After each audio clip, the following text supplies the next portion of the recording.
kıymani andını Üstü saylap alınmağtın kuludur Üzdün yasap akıl payhız mendini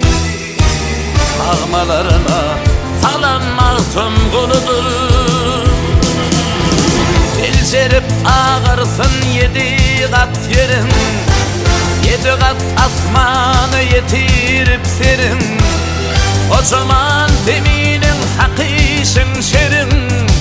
Üstüne ser salanmağtın kuluydur Elçerip ağırsın 7 kat yerin 7 kat asmanı yetirip serin Kocaman zeminin hakişin şerin Üstüne ser salanmağtın kuluydur 100 yıldan bir doğar onun yalı övülya Her sözüdür hakikat yalan dili gövülya Doğru yolu haber verip yanlışları öğretme Neceti Arazgül atası onun devletmet Mahtum kulu Türkmenlen adı belli buytancı Yokluğun halkımızın kıynanzı Vah! Ilham alıp Tanrı'dan döretti her harpını Her sözü bir de kımmat şahirlan altını Haybatlı, hurmatlı, silahıdır guli Alem için kımmatlı adı da Mahtum Guli Kalamı kılıçtan keskir orna düşedi zana Süyücü şeker sözleri haktan ol nişana Kalbimizin kanı, damarların kanı Rızkını ol paylaşıp da bölürmüş nanı Yıldızlan parlanı, şahirlan armanı Öğüt verip öğrettin hak yolda kalmanı El verele pekin payhız elin